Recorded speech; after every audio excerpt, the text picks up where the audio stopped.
Just send me your honey. Just send me your honey. I love that guy's got 2 left feet. Yes. All right, Oh, Bob. welcome out to the podcast, everybody. This is the Crow Boys podcast. Uncle Rick, Papa Crow, see where the heck this thing takes us.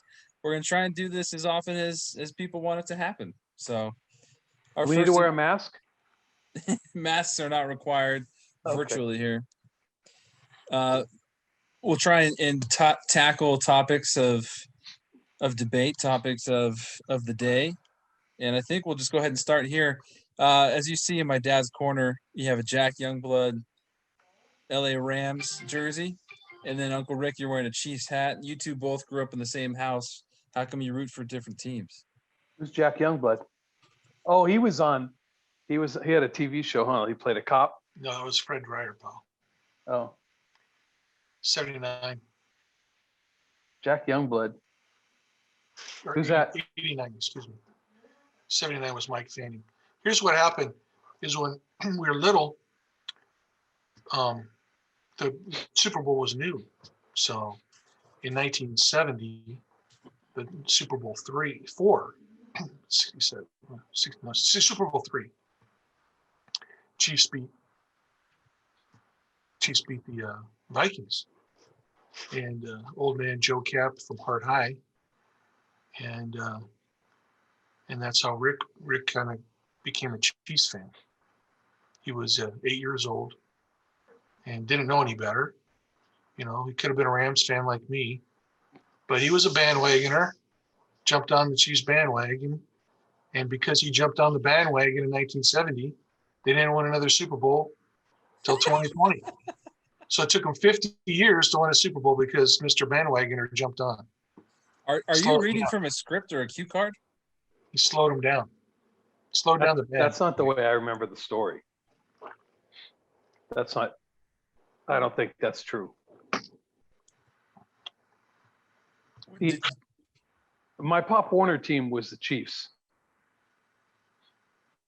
And so Mom and Dad bought me a Chiefs sweatshirt and a Chief belt buckle when we lived on Newhouse Street, 19403 Newhouse Street. Kmart sucks. And Oak Street. I used to get beat up wearing that stuff to school. Why? 2 years after the Super Bowl. It was the freaking Raider fans would beat me up. Yeah. Raider fans. The Raider fans. The Raiders have never lost the Chiefs because they've been like the ugly stepsister to the Chiefs for 50 years. What? He had to blow his nose. He blows his nose like 20 times during lunch. We ran out of napkins. So right. The way I remember it, Brandon, yeah. I don't know who won the Super Bowl or who the quarterback was or what high school he went to or what year it was or what score was. I remember it as my Pop Warner team was the Chiefs. And so I wanted Chiefs stuff. But if Rain Man says different, then it is what it is, you know? Oh, it's probably a combination of both, yeah. 50 years. Whew, 50 years is a long time. So Warriors. How many? So, it was the Santa Cruz Valley Warriors is the Pop Warner team that was in New Holland, Candy Country at the time. So yeah, but you're on the Chiefs. Yeah, that was the overall. It was the they'd be upset at that today because the Warriors was the franchise, the Santa Clarita franchise, but every single team in Santa Clarita was an Indian. Yeah, of some sort. So they'd be in trouble today. So what was it about the Chiefs besides that Pop Warner that kept you a Chiefs fan for so long? Dude, other than Joey, we're Crows and we're loyal, right? You know, you pick a team and you know you're loyal to the team. And other than Joey. Other than Joey, right? And also besides that, probably the fact that Greg was a Ram fan, right? And so being that we never saw the Chiefs on TV, we never, you know, you never saw them in the playoffs or anything else. we would go to Ram games. Grandma Peggy would take us to Ram games at the Coliseum. And so it wasn't like I couldn't, cheer for the Rams, because I never saw Brandon. It was my 50th birthday when I saw Arrowhead Stadium for the first time, or more than maybe just one Chief fan in passing somewhere. And so, it's not like an Angel Dodger thing. You know what I'm saying? Right. So what's your take? What's your take on this Super Bowl upcoming? The Chiefs and the Buccaneers. After last year, you being able to actually go to the Super Bowl, witness the Chiefs winning the in your lifetime in person, and then seeing what they were doing this year with COVID. Did you know that they were going to make the Super Bowl again this year? I was at peace. Last year was a tough year with the cancer diagnosis, and I wasn't going to do anything about it treatment wise or anything. And actually going to the game, it was an interesting experience. We sat next to the Chiefs priest, their actual team priest, and Victoria's Catholic, and so she was carrying on with him, and we sat with some Niner fans and stuff, and with like 3 minutes to go, I was sitting there watching the Niner fans celebrate, thinking, okay, it's the Chiefs, right? But I got to come to the Super Bowl. It was an awesome experience. And then when they won, dude, I broke down sobbing like a 8-year-old kid. I'm sitting in my seat in Miami being consoled by Victoria, because I'm just crying like a little kid. It was such a relief. And so I told her, I said, this year it's just different, right? It is what it is. I've already experienced it. What I'm really thankful for is that this isn't the year that they've gone for the first time, because we wouldn't be able to go, but once I'm not like Greg from a competitive standpoint. Like Greg, he would be upset if the Rams weren't there every single year. Me, I'm okay. Like I would have been okay if the Browns would have went, or the Bills would have went, right? Because they haven't been in a long time. I'm more of a spread the love type guy. I knew we had the team. I think we're going to win. It's hard to bet against Brady, but we're playing the Buccaneers, not the Tampa Bay Brady's, thank God. So, Pop, what's your take on what, the game? Yeah. I'll sum it up in 2 words: Andy Reid. Yeah. Bye week. Huh? Bye week. He doesn't lose when he has 2 weeks to prepare. He's the best coach, and they can talk about Belichick right now, but right now Andy Reid's the best coach in football. Players love him. They run through a wall of fire for the guy. His ability to manipulate the playbook is phenomenal. And he doesn't ever get overly excited. He's even keel. He keeps his head about him, his wit about him. He doesn't, stray away from his game plan. I mean, he'll make adjustments, but he knows what he wants to do going into this game.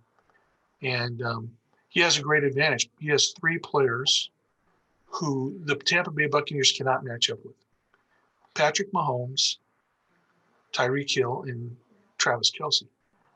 And so they're matchup nightmares. Kelce who do you double team? Do you double team both of them? It's just not, I don't think, it's just not possible. And Mahomes' ability to move around, he's had 2 weeks to heal up from his turf toe. So he's going to be ready to go. And his ability to move around the pocket and to make plays. I mean, Tampa Bay has a pretty good defense. They have a decent pass rush, but Mahomes' ability to move around, to roll out, to step up in the pocket, he'll run for 10, 15, 20 yards. He's just going to be tough to contain for Tampa Bay, Yeah, Kansas City's defense is much better. It's very underrated. And Spagnuolo's a great coach. And so, who's that defensive tackle? Chris Jones, is that his name?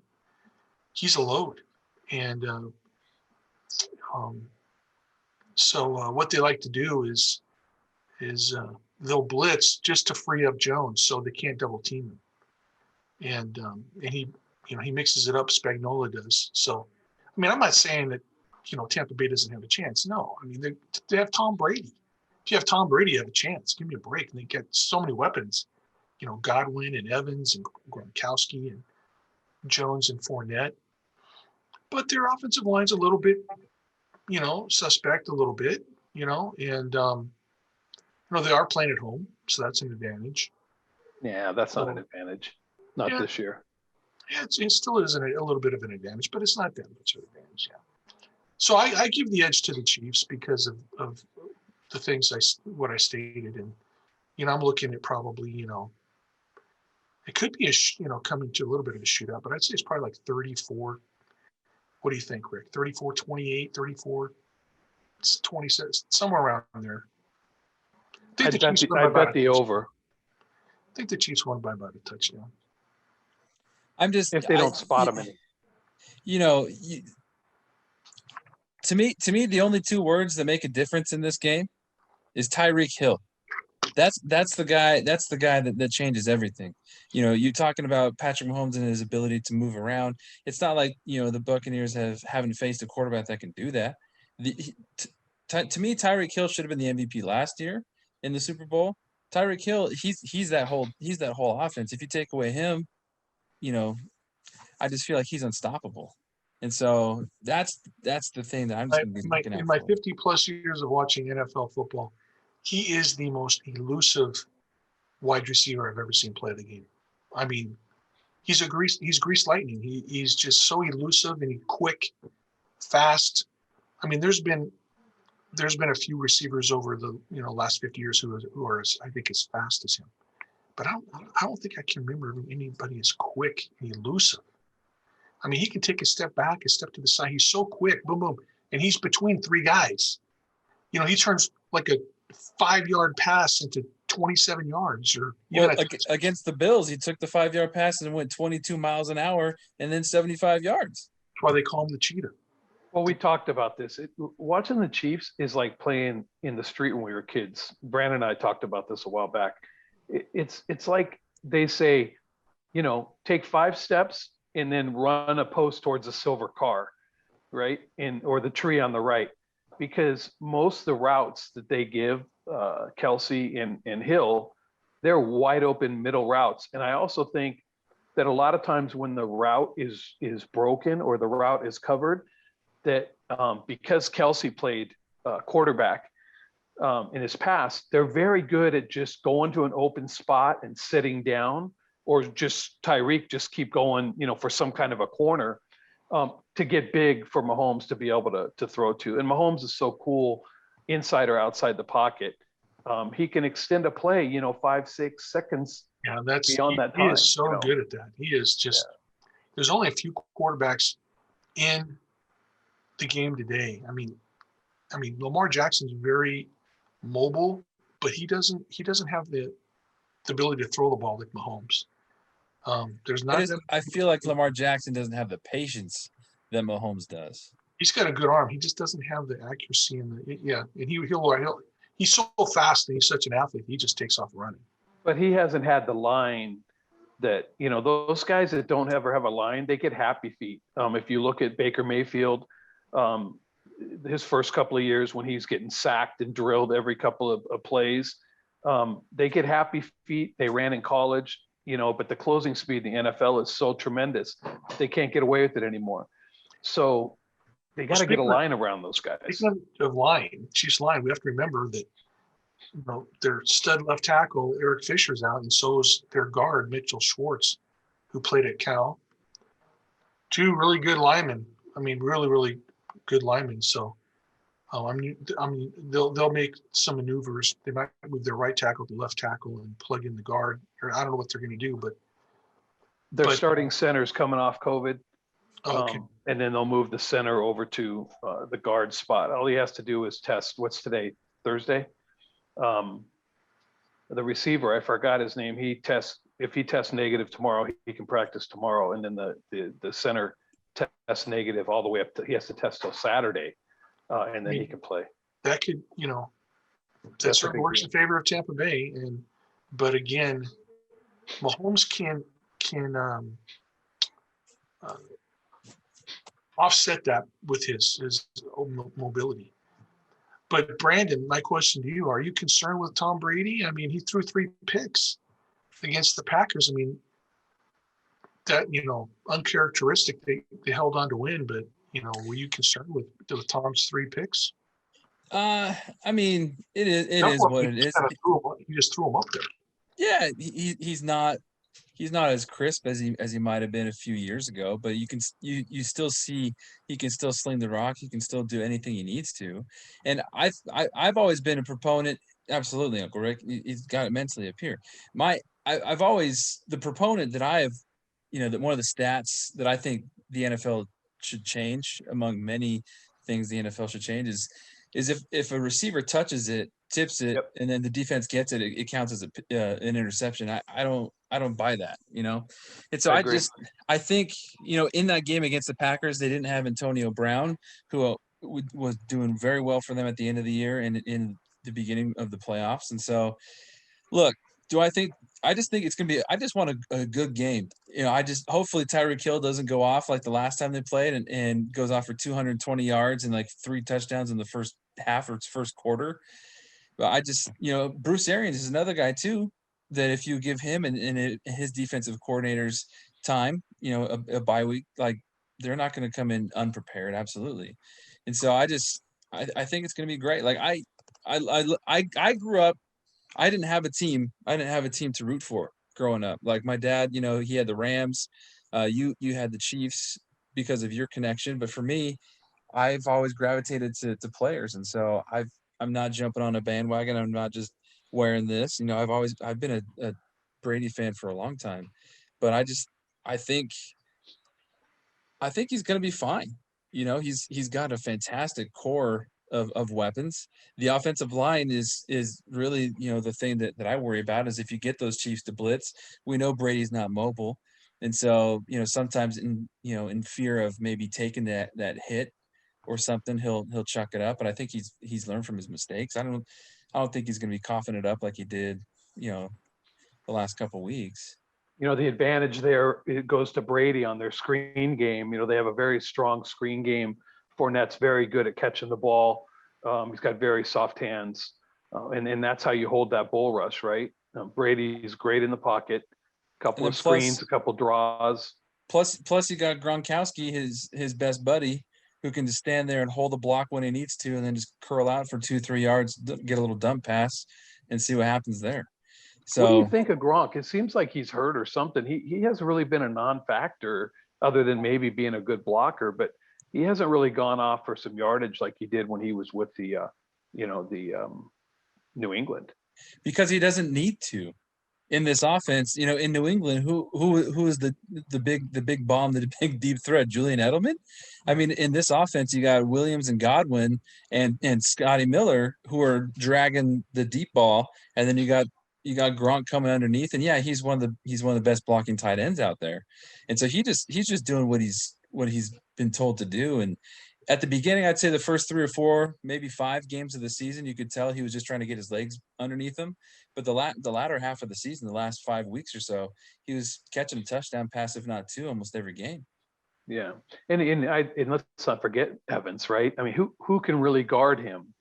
No, I don't think there's a team in the NFL that has a corner that can match up with him, right? He's 6'5", he goes way over the top. I think that Tyrone is will have to lay the hitting on him a couple times, but the Chiefs don't have a 6'1" strong Seattle Seahawk type cornerback that's going to go against be able to contain Mike Evans either. So it's not like the Tampa Bay doesn't have weapons. Who am I? I'm the freaking honey badger, baby. Well, yeah. Honey badger, they move him all over the field, man. Just when you think that you got him, he's picking you off. He's coming up. He's He's blitzing. He's, tackle for loss. He could be a real determining factor in this game. The old honey badger. No, the sleeper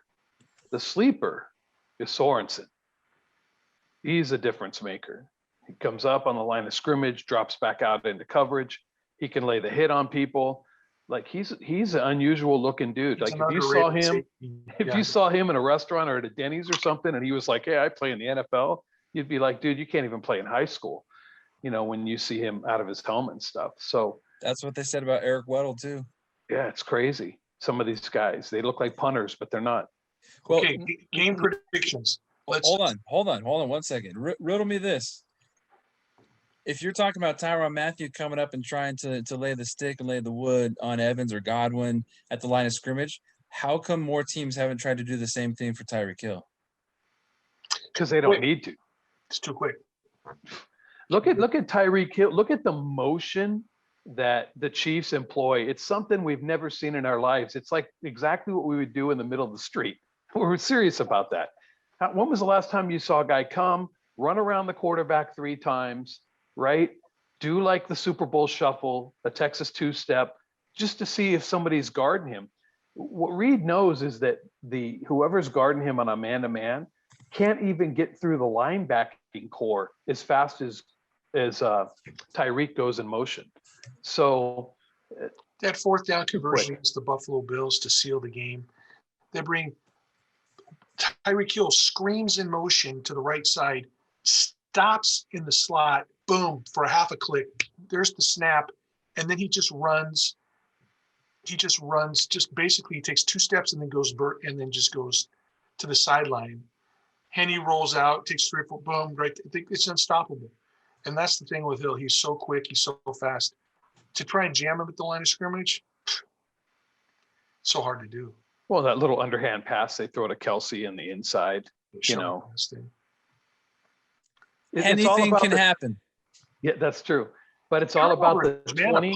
A blocked punt, a fumbled punt, a fumbled kick return. Look what happened last game. An injury. Somebody gets hurt. I mean, there's so many different variables. It's going to be a good game, and I think the Chiefs are going to win. But it's going to be. It could go either way. It's all about the 23 Jet Chip Wasp. 23 Jet Chip Wasp. Yes. That's the deep play to Tyreek Hill. 23 Jet Chip Wasp. That's what it's called. It's the what is it, Brandon? The 23 fake 23 blast with the backside George reverse. Fake 23 blast with the backside. Run like your life depends on. Yeah, no, this is a different play. So, okay, Bob, you said game predictions. Give me your final game prediction and score. I'm going to go 34, 29 Chiefs. Uncle Rick? Ooh. I'm going to go 38, 31 Chiefs. All right. I'll go 27-24 Buccaneers. Okay. Go Chiefs. Peace. Yes. See you, Brad.